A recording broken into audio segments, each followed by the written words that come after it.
Welcome my channel Mithila जी की दुनिया। तो दोस्तों आज हम बनाने चल रहे हैं, ये देखिए ये मेरी काली उड़द की दाल है। इसको हम भिगो देंगे और 2 घंटे बाद इसको हम पीसेंगे। इसके बाद आज बिल्कुल न्यू रेसिपी बनाएंगे, आपने कभी देखी नहीं होगी और आपने यूट्यूब पर भी ऐसी रेसिपी नहीं देखी होगी। तो चलिए देखिए मेरा वीडियो। और ये मेरा देखिए पोता है, ये आप लोगों से कुछ मिलना चाहते हैं आपका मिथिला जी की दुनिया में, जहाँ पर हर रेसिपी बहुत प्यार से बनती है और विलेज स्टाइल सब्जी बनती है जो हमारे घर गांव की सब्जियां हैं। तो चलिए स्टार्ट करते हैं अपनी बिल्कुल न्यू रेसिपी। ये रेसिपी आपको यूट्यूब पर कभी नहीं मिलेगी, ये पक्का है, और ना आज तक किसी ने बनाया होगा। तो देखिए ये मेरी पोटैटो, बेबी पोटैटो है। इसको मैंने उबाल लिया है, उबालने के बाद छील लिया है। बहुत छोटी छोटी होती है, आप जानते होंगे बेबी पोटैटो। अगर आपको नहीं मिल रही है तो आप बड़ी आलू उबाल लीजिए और उसके 3-3 4-4 पीस कर लीजिए चौकोर टुकड़ों में। इधर मैंने जो उड़द की दाल भिगो रखी थी इसको मैंने पीस लिया है।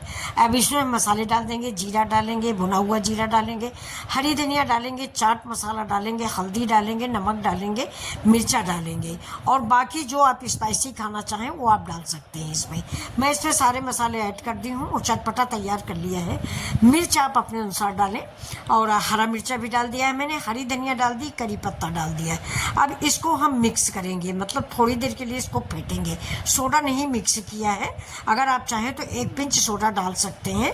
सोडे से ये पकौड़ियाँ बहुत मुलायम हो जाती हैं, लेकिन मेरी थोड़ी ही दाल है तो मैं इसको फेंट लूँगी।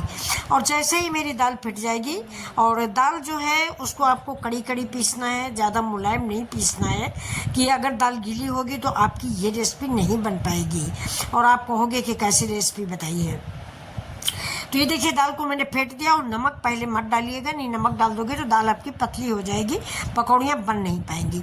अब देखिए मैं आपको पकौड़ी बना के दिखा रही हूँ, लेकिन साथ में एक रिक्वेस्ट भी है मेरी कि इस रेसिपी को एक बार ज़रूर आप ट्राई करिए। सारे कोफ्ते भूल जाएंगे और सारी सब्जियाँ भूल जाएंगे। बिल्कुल रेस्टोरेंट स्टाइल ये सब्जी है, बहुत ही टेस्टी। मैंने एक जगह खाया था तो मैंने जब पूछा तो उन्होंने मुझे ऐसे ही बनाने को बताया था। मूँग की दाल में उन्होंने बताया था, लेकिन मैंने उड़द की दाल में बनाया जो उससे भी ज़्यादा टेस्टी है। तो ये देखिए ये तेल गरम हो गया है, तेल में मैंने जीरा डाल दिया है थोड़ा सा। और जीरा डालने के बाद पहले मैं ये आलू फ्राई करूँगी, मतलब इन आलू में भी मुझे सौंधापन लाना है, हल्का ब्राउन कलर का इस आलू को हम भून लेंगे। इसमें भी हम सारे मसाले ऐड करेंगे, बेसिक मसाले, हल्दी, धनिया, मिर्चा और हरी धनिया, हरा मिर्चा, करी पत्ता। ये देखिए जीरा डाल दिया मैंने पहले, और थोड़ा सा चाट मसाला मैं आलू में भी डालूंगी। एक बात मैं बताना पहले भूल गई कि जब भी आप आलू उबालें, आलू में थोड़ा सा नमक ज़रूर डालें, और इस रेसिपी के लिए तो नमक बहुत ज़रूरी है, जिससे आलू आपको अंदर फीकी न लगे। अब देखिए कश्मीरी मिर्च भी डाल दी है। चटपटा आप जैसा चाहें वैसे मसाले डाल सकते हैं, अमचूर पाउडर भी ऐड कर सकते हैं, मैंने चाट मसाला ऐड किया है। थोड़ा सा पानी डाल दिया है जिससे सारे मसाले हमारे आलू में लिपट जाएं। और इस आलू को आप ऐसे भी लंच बॉक्स में दे सकते हो, हस्बैंड के लंच में दे सकते हो, बहुत ही टेस्टी सब्जी बनती है। अभी तो दोस्तों बरसात चल रही है, अभी ठंड के मौसम में जब खेतों में ये आलू खुदती है और बाद में जो छोटी छोटी निकलती है उसको छर्री आलू बोलते हैं, वो आलू ऐसे ही बना के गाँव में खाई जाती है, बहुत ही अच्छी लगती है। अभी देखिए आलू की सब्ज़ी मेरी रेडी हो गई है। अब मैंने इसको निकाल लिया है, सारा मसाला हमारा आलू में लिपट गया है। अब हम फिर से कढ़ाई में तेल डालेंगे, इस बार थोड़ा सा ज़्यादा तेल डालेंगे। और तेल तो वैसे भी मैं कम इस्तेमाल करती हूँ इस रेसिपी को। आप अगर बिल्कुल तेल नहीं खाना चाहते तो एयर फ्रायर में या आप्पे मेकर में भी इस सब्जी को बना सकते हैं। अब देखिए थोड़ा सा मैंने लगा लिया है हाथ पे पानी, और जो उड़द की दाल मैंने फेंट के रखी थी ना उस पर अब नमक मिक्स कर लिया है। और बड़ा टाइप का बना लेंगे, बड़ा मोटा बनता है, ये थोड़ा पतला पतला आटे की जैसे टिक्की बनती है वैसे बनाएंगे। और ये मसाला वाली आलू इसी के अंदर हम कोट कर देंगे, यानी भर देंगे। देखा, अब इसको हम अपना आलू को इसी के अंदर पैक कर देंगे। अब देख, और इसके बाद मैं गोला बना लूँगी। गोला बनाने के बाद मैं इसको तेल में फ्राई करूँगी। तो इसको आप शाम के टाइम का ऐसे भी नाश्ता मान सकते हैं।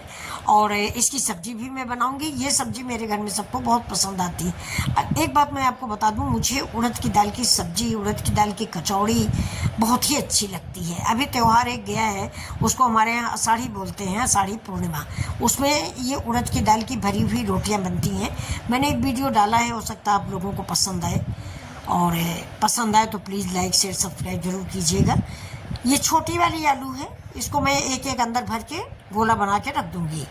और मैंने आपको बताया ना कि अगर ये बेबी पोटैटो आपको नहीं मिल रही, मैंने गांव से मंगवा ली थी थोड़ी, और अगर आपको बेबी पोटैटो नहीं मिल रही है तो आप बड़ी आलू ले लीजिए, उसके 4 टुकड़े कर लीजिए और एक एक टुकड़ा फ्राई करके इसी में भर दीजिए उड़द की दाल में।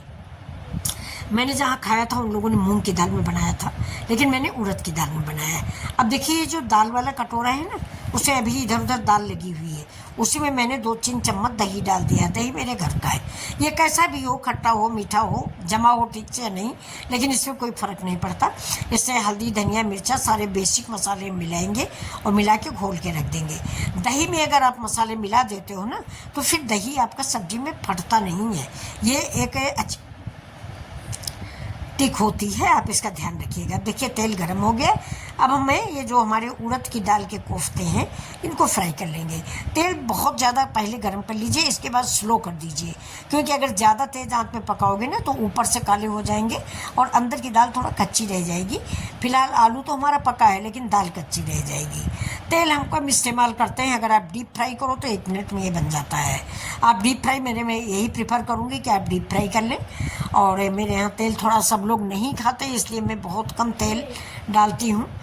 अब ये ऊपर से तेल मैं क्यों डाल रही हूँ, जिससे ऊपर की जो दाल है ना वो मजबूत हो जाए, जब हम पलटें तो हमारे गोलों का शेप ना बदले। इसलिए ऊपर दाल में जो भी चीज़ आप बनाएं, बेसन की बनाएं, चाहे उड़द की दाल की, चाहे मसूर की दाल, मूंग दाल, ऊपर ज़रूर थोड़ा सा गरम तेल डालें, जिससे ऊपर की लेयर मजबूत हो जाए, तो आपको पलटने में कढ़ाई में नहीं चिपकेगा और ना उसका शेप बिगड़ेगा। अब देखिए 4 मैंने डाले थे, क्योंकि मैं तेल कम डाल रही हूँ ना, मैंने बताया ना आपको कि मैंने तेल कम डाला है। अब इन गोलों को आप देख लीजिए, आप एयर फ्रायर में भी फ्राई कर सकते हैं और अप्पे मेकर में भी। मुझे आज आप लोगों को दिखाना था इसलिए मैंने तेल में बना लिया है, वो भी मैंने डीप फ्राई नहीं किया है, सैलो फ्राई है एक तरह से। और नहीं तो मैं तो हमेशा एयर फ्रायर में या अप्पे मेकर में ही बनाती हूँ। हमारे घर में तेल बिल्कुल भी नहीं खाया जाता। और मैं आपसे भी रिक्वेस्ट करूँ कि सरसों का तेल या कोई भी तेल हो अवॉइड करिए, बहुत कम खाइए। शरीर पहले है, सब्जियां बाद में है।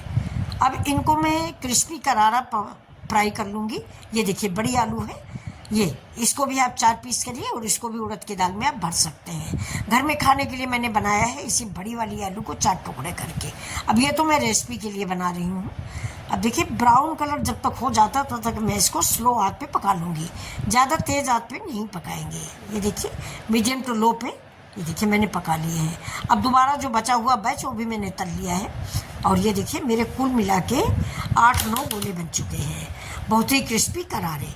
ये देखिए बहुत टेस्टी। अगर आपको खाना है तो बिल्कुल ऐसा बनाइए जैसा मैंने बनाया है, और अगर सब्जी में डालना है तो जो दूसरा थोड़ा सा कम हुआ है उसको डाल दीजिए। अब उसी कढ़ाई में फिर 1 चम्मच तेल डालेंगे, लहसुन डालेंगे, जीरा डालेंगे, हरा नमक, मिर्चा डालेंगे और प्याज डाल देंगे, और इनको सबको हम फ्राई कर लेंगे हल्का ब्राउन कलर का। प्याज मुझे ज़्यादा नहीं जलाना है, नहीं प्याज की मिठास ख़त्म हो जाती है, इसलिए प्याज हमें बहुत थोड़ा भूनना है। इसके बाद हम इसमें जो टमाटर की प्यूरी बना के रखी थी वो डाल दिया। अगर आप टमाटर की प्यूरी नहीं बना रहे हैं तो टमाटर काट के भी डाल सकते हैं। इसके बाद वो दही में जो मैंने मसाला घोट के रखा था वो डाल दिया, और उसमें थोड़ा उड़द की दाल का मिक्सचर भी है, इसलिए हमारी सब्ज़ी गाढ़ी हो जाएगी, क्योंकि उस कटोरे में थोड़ा सा उड़द की दाल लगी हुई। अब मैंने थोड़े से ड्राई फ्रूट डाल दिए हैं। अब देखिए मैं इसको आपको काट के दिखा रही हूँ। ये देखिए बहुत ही अच्छे लगते हैं। अगर आप स्नैक्स टाइप पे खाना चाहते हैं शाम के टाइम तो इसमें ग्रीन चटनी भरिए, मीठी चटनी भरिए, इमली चटनी भरिए और दे दीजिए। बच्चों को भी बेहद पसंद आएगा, बड़ों को भी पसंद आएगा। अब देखिए एक